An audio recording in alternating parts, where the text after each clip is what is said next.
Bismillahirrahmanirrahim. Assalamualaikum warahmatullahi wabarakatuh. Perkenalkan, nama saya Cecilia Cintari, NPM A2A024011 dari Program Magister Pendidikan Bahasa Indonesia, Fakultas Keguruan dan Ilmu Pendidikan Universitas Bengkulu.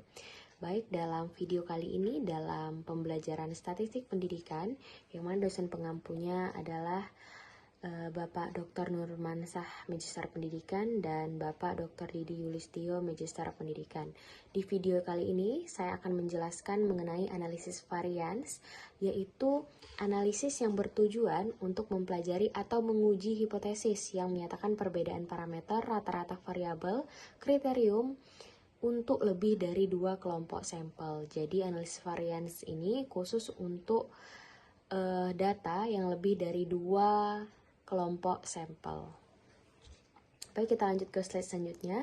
Dalam analisis varians ini atau yang dikenal dengan ANOVA one way, itu ada beberapa syarat yang harus kita lakukan. Yang pertama itu ada uji ANOVA satu jalan. Dalam video kali ini saya akan menjelaskan mengenai ANOVA satu jalan atau ANOVA one way.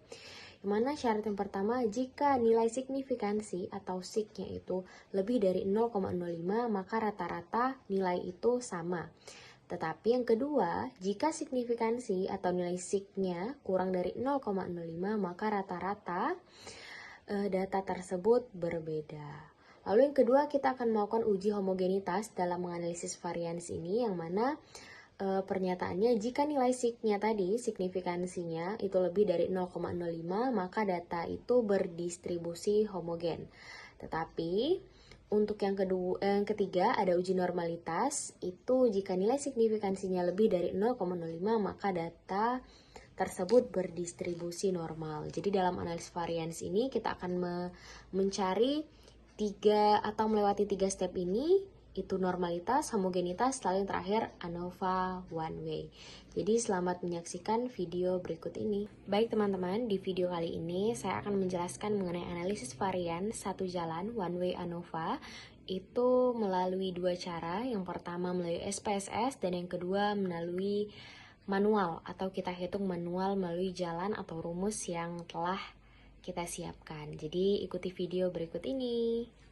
Teman-teman, di video kali ini saya akan menjelaskan mengenai analisis varian satu jalan one way ANOVA itu melalui 2 cara. Yang pertama melalui SPSS dan yang kedua melalui manual atau kita hitung manual melalui jalan atau rumus yang telah kita siapkan. Oke, baik teman-teman. Jadi di sini saya sudah menyiapkan contoh soal atau data yang akan kita gunakan untuk menghitung secara manual dan SPSS.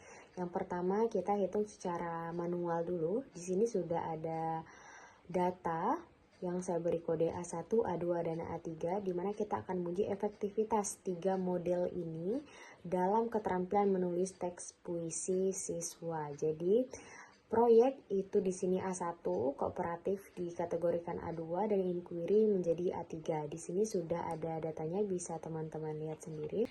Yang pertama itu membuat hipotesis penelitian, ada H0 dan H1.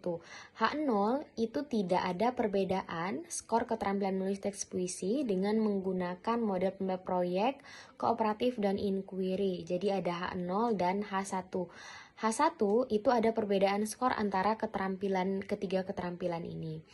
Untuk hipotesis statistiknya, H0 itu sama dengan mu1 sama dengan mu2 dan sama dengan mu3, dan H1-nya mu1 tidak sama dengan mu2 dan tidak sama dengan mu3.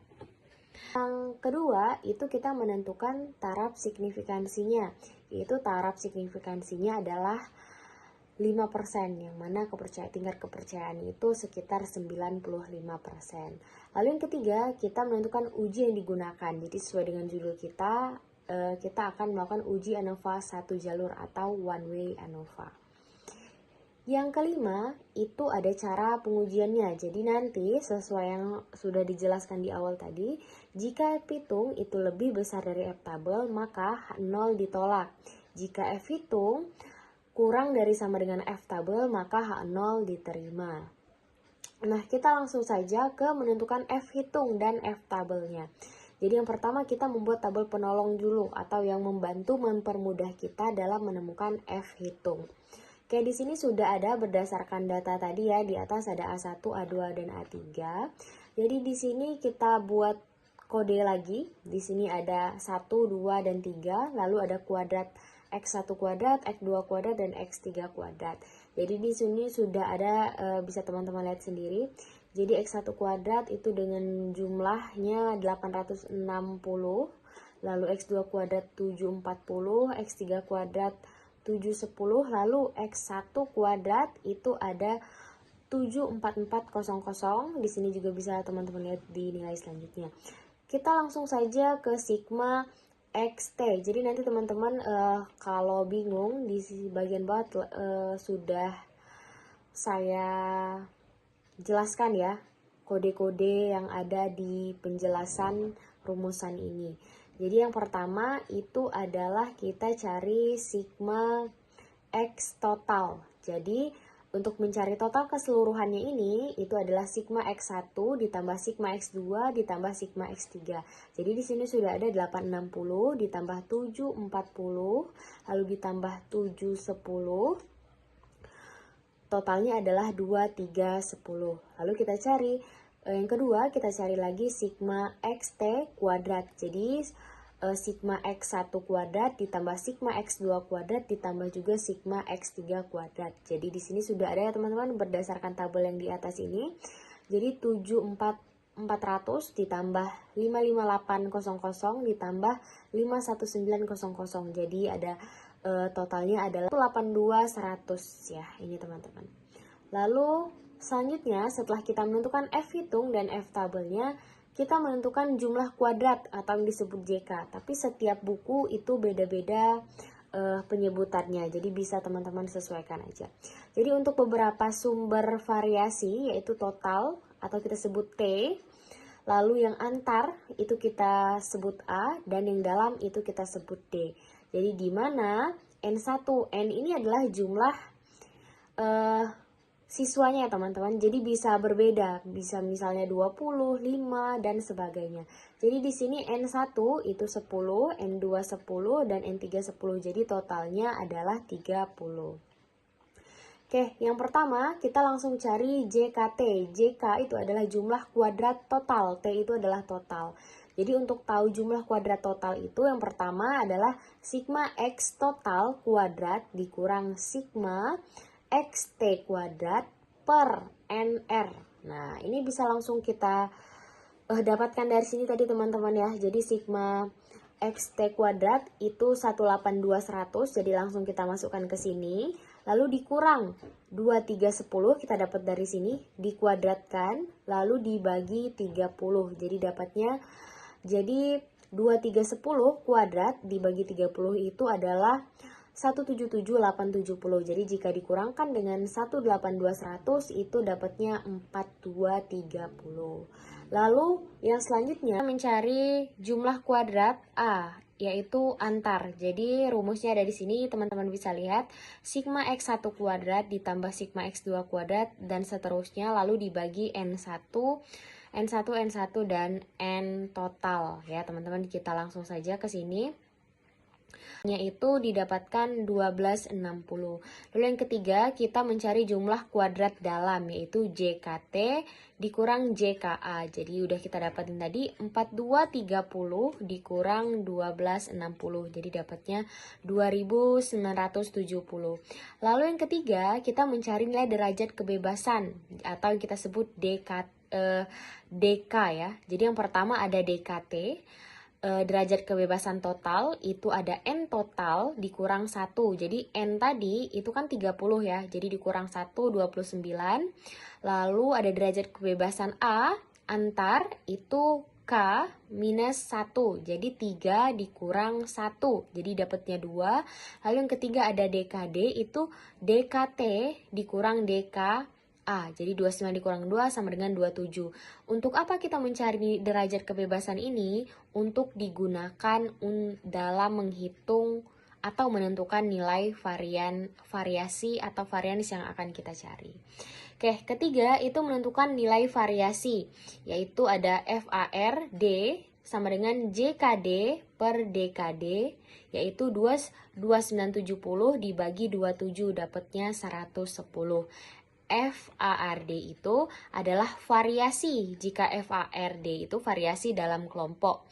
Jadi teman-teman nanti bisa lihat di tabel keterangan yang sudah saya cantumkan di bagian bawah.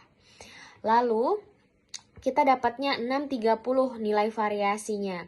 Itu variasi antar ya, itu 630, variasi dalamnya 110. Lalu kita menghitung nilai F hitungnya. F hitung itu FARA dibagi FARD. Udah kita dapat tadi 630 per 110. Jadi nilainya 5,727. Selanjutnya baru kita menentukan nilai F tabel. Jadi nilai F tabel ini dapat dicari dengan menggunakan tabel F. Nah, di mana DKA itu pembilangannya 2. DKD itu penyebutnya 27. Nah, kita langsung saja ke catatannya, bahwasanya di mana F tabel itu adalah 0,05, 2 dan 27-nya itu nilainya yang dapat itu adalah 3,350 di tabel tadi. Jadi, membuat tabulasi ragam ANOVA satu jalur atau one way-nya itu antar kelompok, JK-nya itu 1260, dalam kelompoknya 2970 dengan DK-nya 27, yang ini tadi DK-nya 2, variasinya 630, dan variasi untuk dalam kelompoknya 110. Jadi totalnya 430, DK totalnya 29. Jadi F hitungnya itu ada 5,727 dengan F tabel 3,350 ya teman-teman. Nah, jadi bagaimana kita ngambil kesimpulan? Jadi F hitung itu ini tadi yang kita dapatkan dari F tabel. Jadi 5,727 di sini tadi ya F hitungnya ya teman-teman, ini nilai F hitungnya. Terus sedangkan F tabelnya itu 3,350. Jadi dapat disimpulkan F hitung lebih besar dari F tabel. Maka H0 ditolak. Artinya ada perbedaan antara skor keterampilan menulis teks puisi menggunakan proyek, kooperatif, dan inquiry itu terdapat perbedaan. Jadi, hipotesis tadi H0-nya ditolak. Itu teman-teman. Jadi, itu adalah cara menghitung varians dengan cara manual. Selanjutnya, mari sama-sama kita hitung menggunakan SPSS. Selanjutnya, untuk mencari varians di aplikasi SPSS, yang pertama kita harus mengcopy nilai dari Word tadi ke dalam Excel agar lebih mempermudah kita dalam mengcopy ke aplikasi SPSS. Jadi kita langsung buat kode di sini, kenapa 1, 2, 3 agar lebih mudah. Jadi setelah ini selesai, kita langsung masuk ke aplikasi SPSS. Jadi di sini ada data view dan variable view. Kita ke variable view-nya terlebih dahulu ya teman-teman. Ada variable view di sini. Nah, di variable view itu yang pertama kita tulis metode, yang kedua kita tulis keterampilan.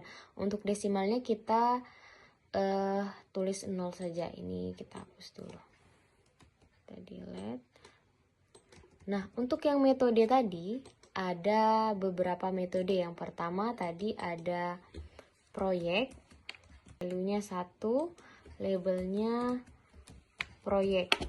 Lalu kita klik tambah lagi, value-nya 2, kooperatif. Lalu kita tambah satu lagi, yang ketiga itu ada inquiry. Oke, kita klik OK. Oke, lalu kita langsung ke data view, lalu kita langsung copy dari Excel tadi. Oke, kita copy. Kita langsung copy aja teman-teman biar agar mempermudah kita, nggak copy 2 kali. Oke, gitu udah kita copy. Kita paste di sini. Nah, ini nilainya sudah masuk, teman-teman bisa dilihat. Yang pertama, setelah nilainya masuk, kita langsung klik analyze. Nah, di analyze ini kita langsung ke compare. Nah, ini. Jadi di comparements ini kita klik yang one way ANOVA. one way ANOVA. Keterampilan kita taruh di dependent, lalu yang metode kita tulis di faktor. Lalu kita ke post, lalu kita klik yang 2K. Kita klik continue, lalu di option kita klik homogeneity of variance ya. Jadi nah ini tadi 5% jadi 0,95. Jadi kita continue, lalu kita klik OK. Nah, di sini akan timbul output atau hasil dari. Jadi di sini ada homogenitas dan ANOVA. Jadi kita kembali lagi ke poin yang di sini, jika signifikan C atau nilai signya itu lebih dari 0,05 maka rata-rata sama. Jika kurang dari 0,05 maka rata-ratanya berbeda. Jadi kita lihat lagi outputnya. Jadi di sini adalah 0,08. Jadi 0,08 itu lebih kecil dari 0,05. Maka data tersebut itu rata-rata berbeda. Lalu bisa kita lihat homogenitasnya. Di sini homogenitasnya beda ya teman-teman ya. Artinya lebih besar dari 0,05. Di sini ada 0,447, 0,630, 0,632. Oke, jadi teman-teman inilah video singkat mengenai analisis variance atau uji one way ANOVA melalui aplikasi SPSS dan juga manual. Semoga dapat membantu dan bermanfaat bagi kita semua. Lebih dan kurang saya mohon maaf. Saya akhiri. Wassalamualaikum warahmatullahi wabarakatuh. Sampai jumpa.